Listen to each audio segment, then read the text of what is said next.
歡迎你哋返到嚟我嘅小畫室，我係小畫家露比。我哋今日一齊嚟整小手工。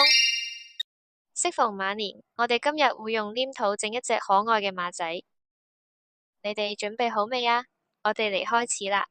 我哋需要嘅材料有啡色、綠色、粉紅色、肉色、黑色同橙色嘅黏土。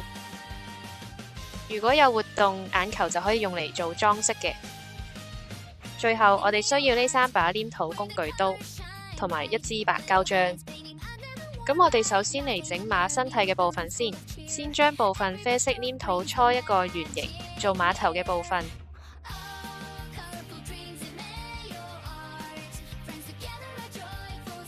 搓完之後呢，我哋可以稍為將佢搓長少少，撳一撳兩邊，大概變咗一個好似半圓形嘅形狀，可以用個手掌輕輕壓扁少少。之後再拎部分肉色黏土，個比例同馬嘅大細差唔多，都係搓完，跟住輕輕力撳扁少少，做馬嘅嘴巴，然後將頭先嘅啡色黏土拼埋上去，合咗上嚟之後呢，就會變咗馬嘅頭同埋佢鼻哥呢兩個部分。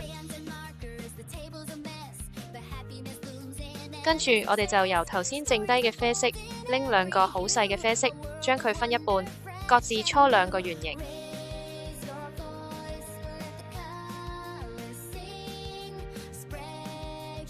搓完之後，我哋伸一隻手指出嚟，將佢搓出一個水滴形嘅尖尖，然後撳扁。另外一個重複同一個步驟。然後而家用肉色黏土做馬耳仔耳窿嘅部分，都係先搓完，之後搓一個水滴，再撳扁，再重複做一次，再將2個肉色黏土貼喺啡色黏土上面，貼上去後撳扁少少。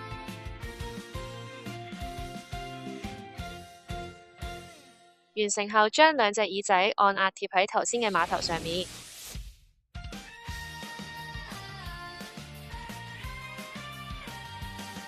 然後將肉色黏土搓2個圓波波，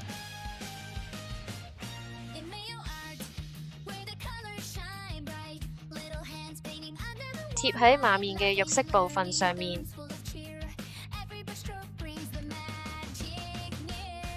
拎球體咁嘅工具刀，兩邊都一個窿窿。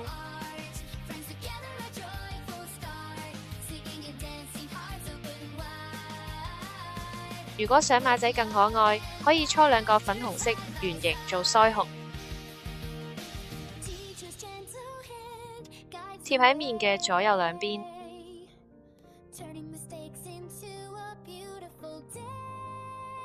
跟住我哋就可以黐少少白膠漿，貼上一對活動眼睛，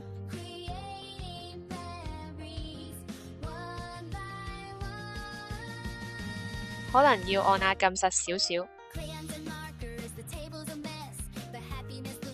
然後我哋用黑色黏土搓咁上下大嘅圓形，再撳扁，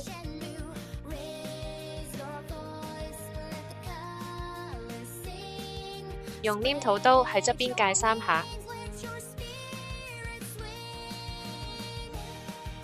再拎另外一個工具刀喺上面界3條痕，然後貼喺馬面上面做頭髮。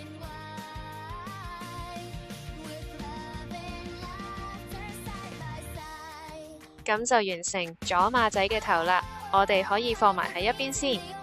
我哋拎啡色黏土搓一個大啲嘅波波做佢嘅身體，前面拎一隻手指搓尖少少做水滴形，然後揈返埋去個頭度，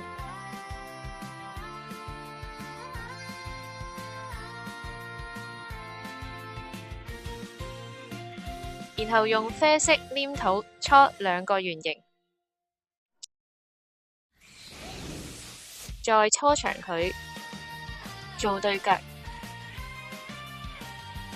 另外，我哋用啡色同少少黑色黏土溝埋，做一隻深啡色嘅馬蹄。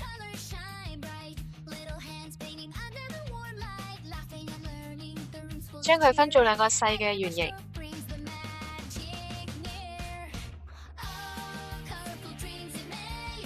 貼喺對腳下面，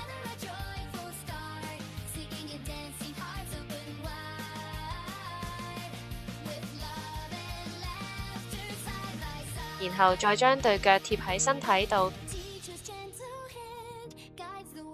如果隻腳有少少長，我哋可以拎鉸剪或工具刀切開少少，然後貼喺身體左右兩邊，做坐低嘅姿勢。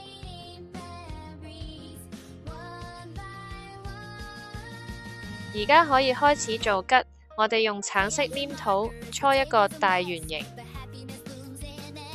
然後用工具喺上面篤一個深啲嘅窿，放個釘。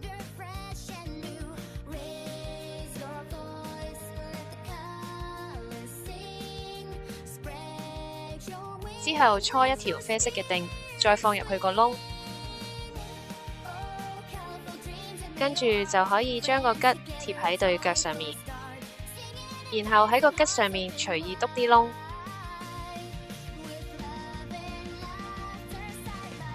做完個吉之後，我哋重複頭先做腳嘅步驟，做一對手。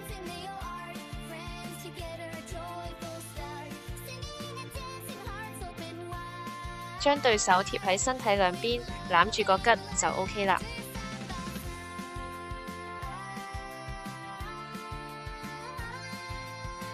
最後用綠色黏土搓一個水滴形，撳扁佢，用工具刀按壓出樹葉紋，